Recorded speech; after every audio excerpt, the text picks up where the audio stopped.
Good afternoon, can everyone hear me? Yes, excellent. So my name's Fraser, I am the Business Development Manager at M2MCLOUD and we are a Dundee-based IoT solutions provider. So today we were kindly invited to talk about the Internet of Things, and this is going to be a two-part presentation, and I'm going to be handing over to Phil at 3rings shortly after I've spoken my spiel. So what I want to talk about today is what is the Internet of Things, how we got here and how IoT has evolved, also what's happening in Dundee with IoT, and then I'm going to look at some of our clients and some real-world examples of IoT in use, as it really is the backbone of a lot of the things that you've seen here today. So our starter for 10, what is the Internet of Things? So to many people, it's a buzzword, an industry sector. To some people it seems like a fad, but there is a simple concept behind it all. That concept being a network of physical objects connected to the internet in order to send and receive data. Now that's a really simple concept with endless applications, which means IoT can seem very confusing and very complicated. Also that word internet there, it throws people off because they immediately think of the World Wide Web, social media, websites. But what that truly is a network of people connected to the internet, sending and receiving data.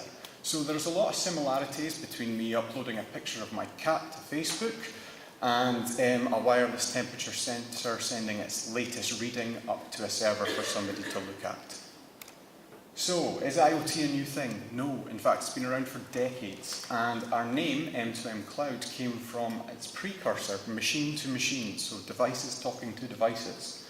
So I want to give you a brief history of IoT. I'm going to start back in 1993, one of the first examples of IoT, the Trojan Room coffee pot. Now, this was a coffee pot at a computer lab at the University of Cambridge. It serviced people across multiple floors, and they were forever coming downstairs and there being no coffee. Now, we know how frustrating that is, but it also was a waste of people's time, obviously. So what the guys did, they were pretty smart, they hooked up a camera that sent an image up to a server, and you could log onto the server on the university network and you could see if there was coffee in the pot and make that trip downstairs.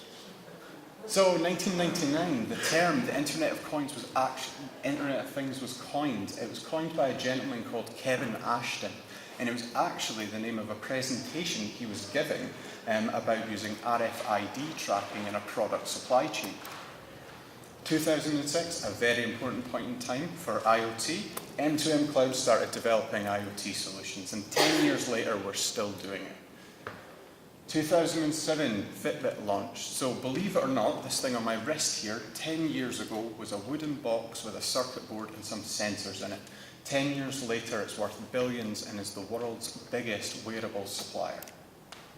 2016, another very important point in time, the M2MCLOUD coffee pot went live. So like the University of Cambridge employees, we were sick of going next door and there being no coffee.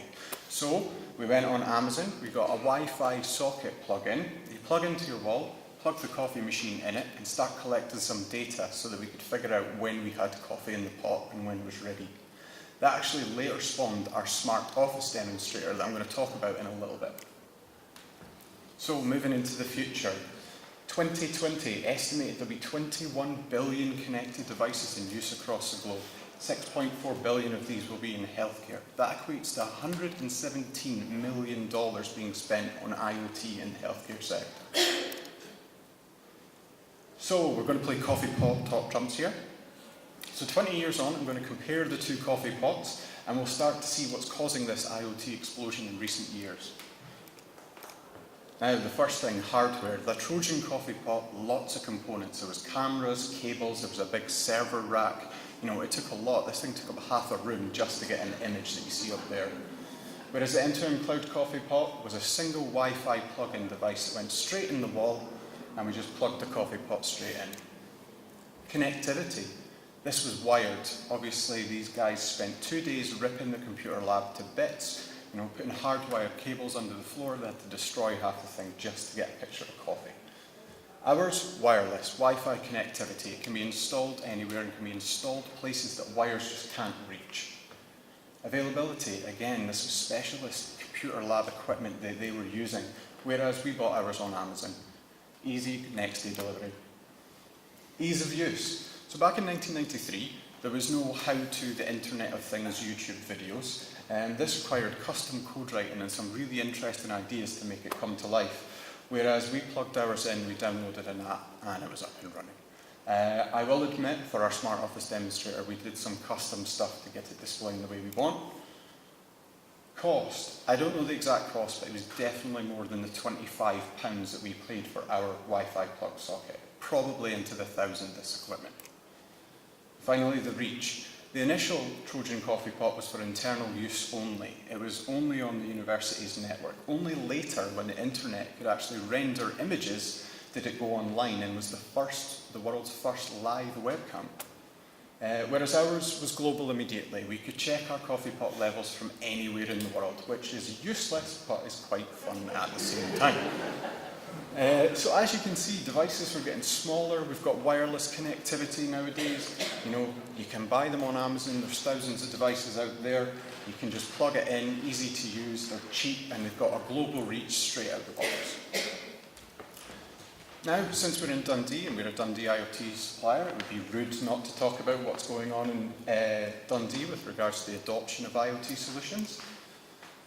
Now, the first thing, the Tay Cities deal, you may have seen it last week, the proposal that was brought forward.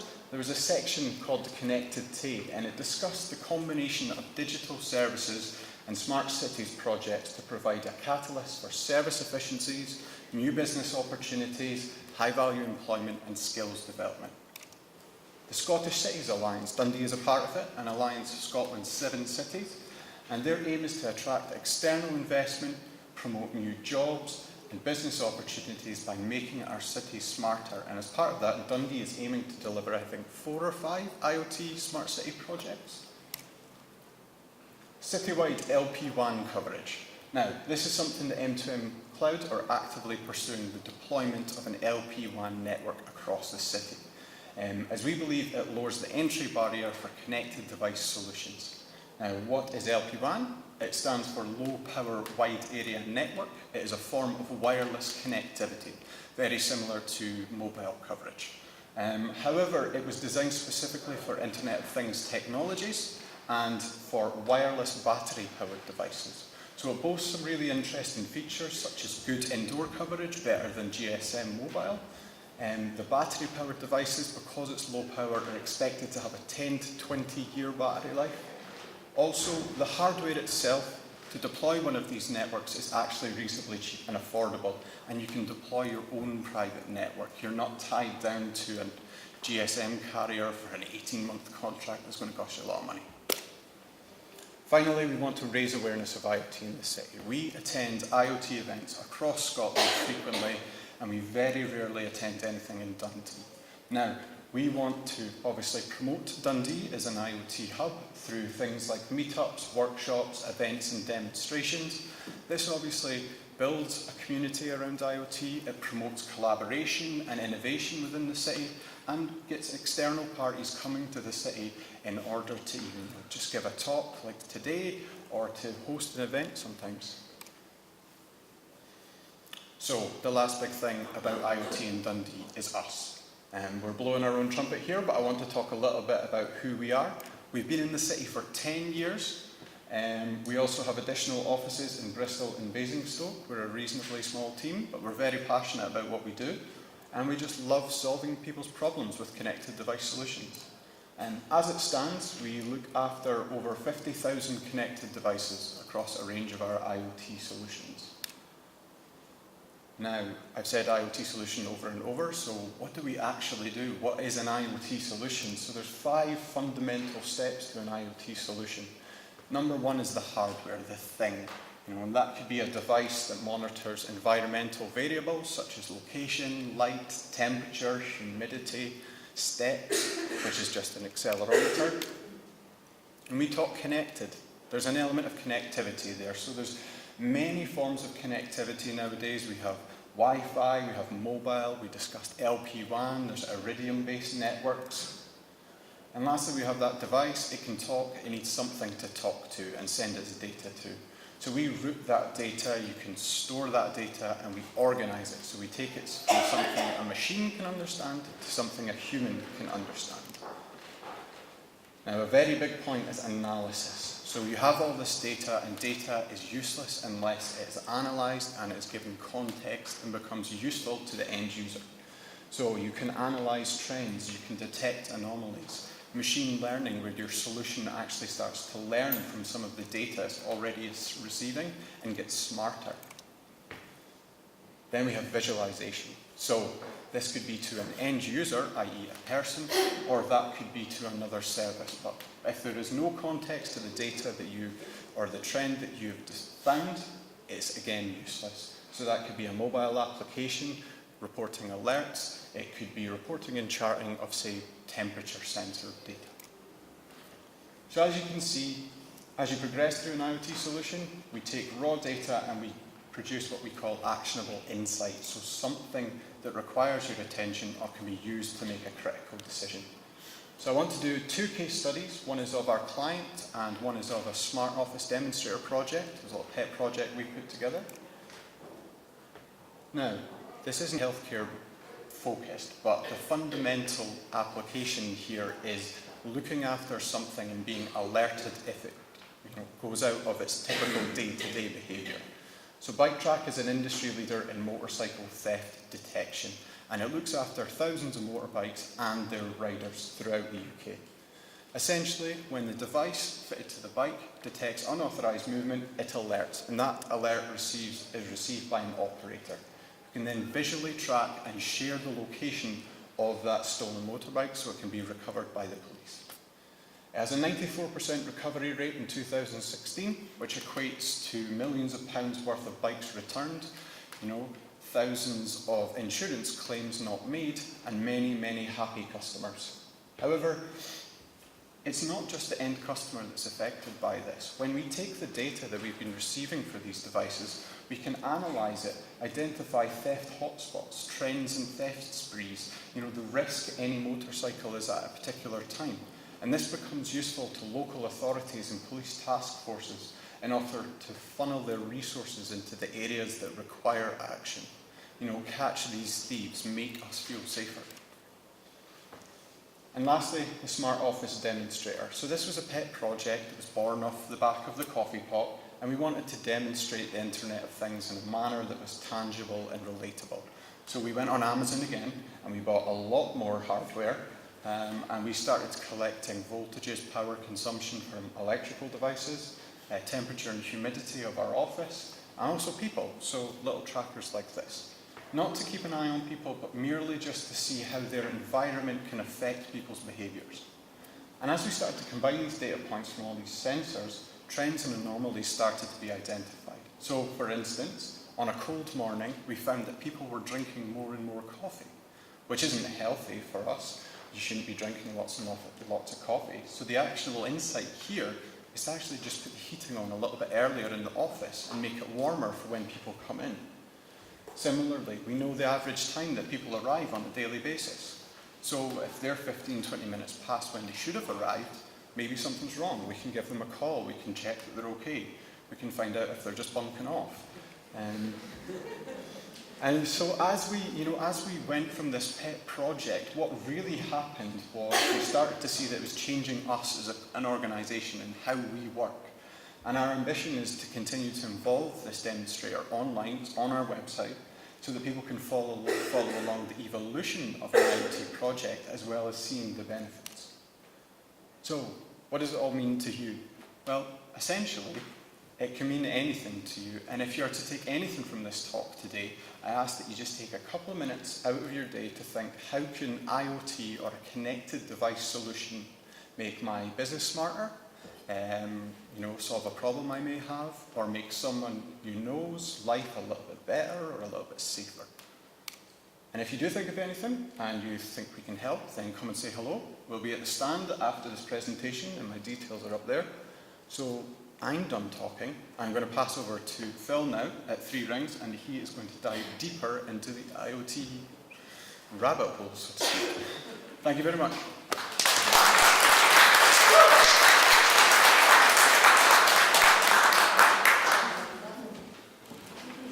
So, thanks Fraser. Good afternoon to all. I presume you can hear me all right.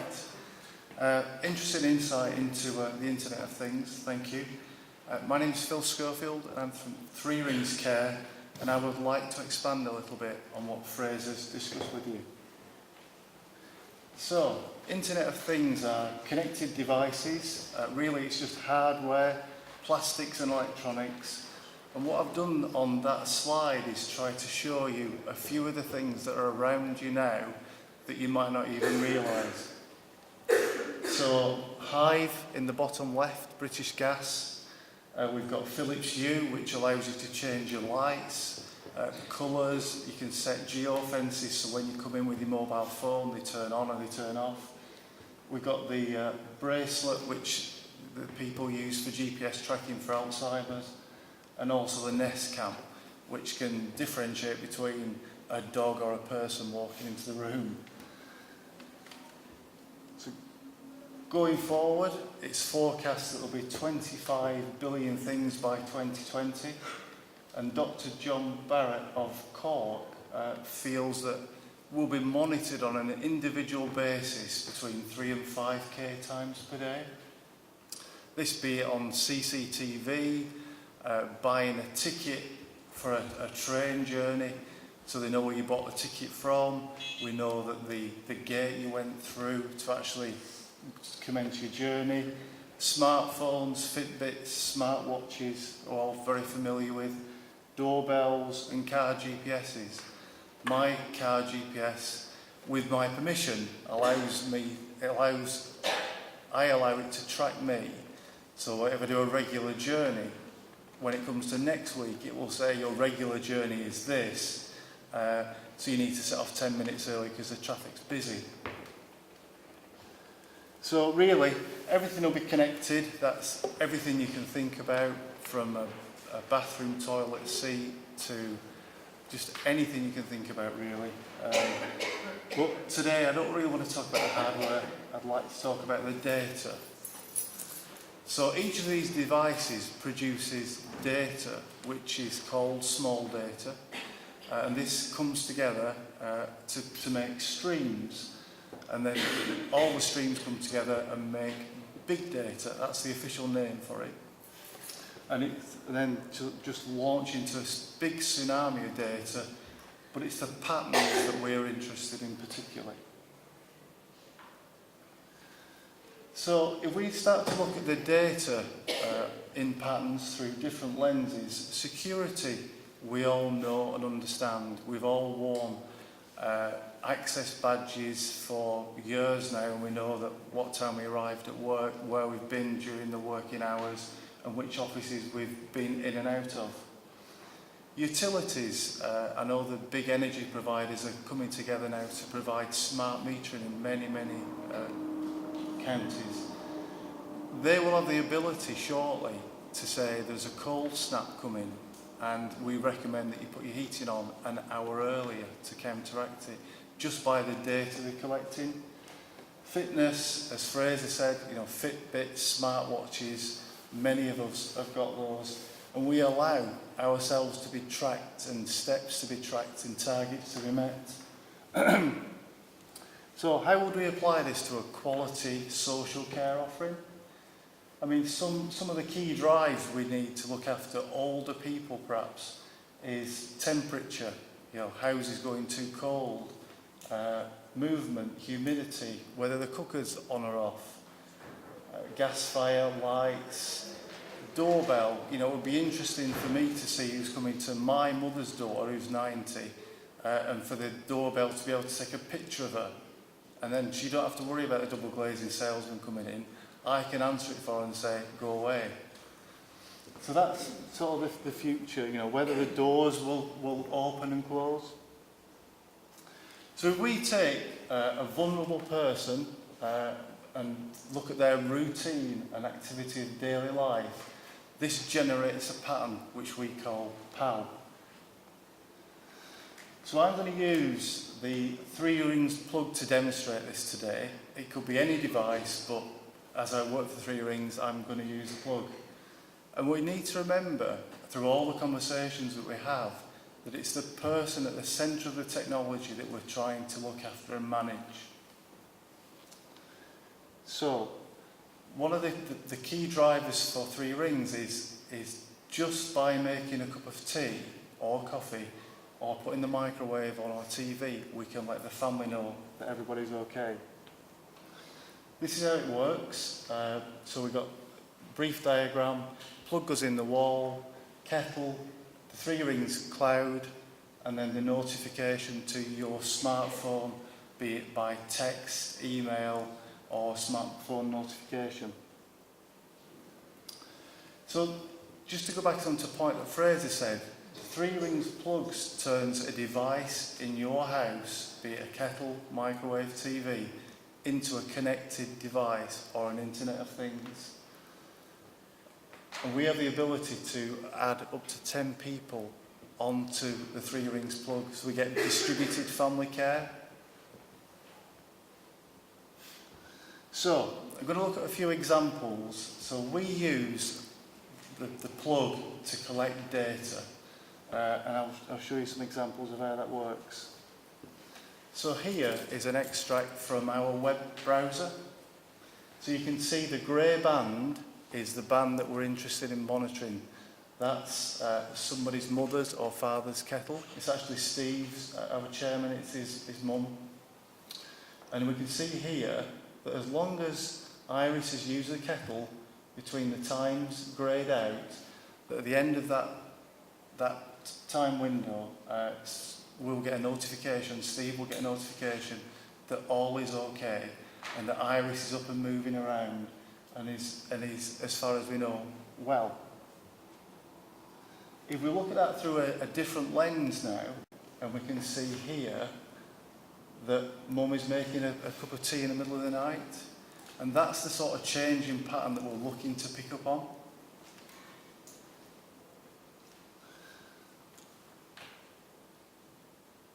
So looking to change that pattern. But we also must remember that most of the calls or some of the calls that we get are that Mum has fallen. And we shouldn't forget that the positive affirmation that Mum is all right every day coming through on the smartphone is a big relief for families, particularly if you're working, you've got teenagers, everyday life's pressing. So if we look at some examples, these are real life examples that we found through talking to our clients. So if you refer back to the earlier slide, there was the purple spots when the kettle gets turned on. One of our clients rang us and said, it's absolutely fantastic, and we've devised a way now in that my mum turns the kettle on and off 3 times in quick succession to tell us that she's taken the pills. So it's changed the conversation. No longer is the daughter ringing up in the morning on her way to work at 8:30 saying, "Hey Mum, are you up and have you taken your pills?" And the mum replying saying, "I wasn't up, I haven't taken my pills, and I was having a nice lie-in, so you've disturbed my day." So it's a change of conversation. So the call later then becomes more positive, and we can talk about what's happening day to day. Another example is one of our gentleman clients always made his coffee or tea 6:30 in the morning by putting the kettle on. But gradually we started to see a slip in the pattern of data, and that moved to 11 o'clock. Now obviously the family intervened in this and checked up and took Dad to the hospital, and after checking he was diagnosed with anxiety plus an early onset of dementia. And I suppose the point to emphasise here is the pattern of data from the connected device, Internet of Things, that allowed people to interpret that and say something's changed. Same, but for Ramadan. One of our clients literally was using the kettle once every day at 11:30, and that was because the onset of Ramadan had come in, so they weren't drinking during the day. So let's go back to Iris. Iris has a pendant alarm, which she won't wear it, and as many of you I'm sure will know, the pendant is either on the edge of the bed or on the fruit bowl, so we know if the banana's had a fall or we know if the apple's rolled out. But Iris had a fall recently and literally couldn't move, and it was the fact that she didn't want to press the pendant even if she could have reached it. But it's the fact that the 3-rings plug, a change in pattern, and that ensured that when the alert went off, that a quick response was made for her. So this is a little bit of a busy slide. However, it's the pattern and the data I want to emphasise. If you reflect back to the gentleman with his cup of coffee and think about getting 50 billion bits of data through to compare and rationalise, what could we learn from somebody from Dundee, from somebody from Glasgow, to the gentleman in Warwickshire with the cup of coffee that slipped? And as the future comes and as the future evolves, it's this type of data collection that will alert GPs, medical practitioners to a change, and it allows some comparison. And that could guide the family, it could guide the community, or it could guide us nationally or globally. So really, my final message is the Internet of Things connected device is mind-boggling. There will be mistakes, it's a learning curve, we are trying to do our best as we go through it, but what will come from it is far exceeds whatever we have seen so far. Thank you. Any questions?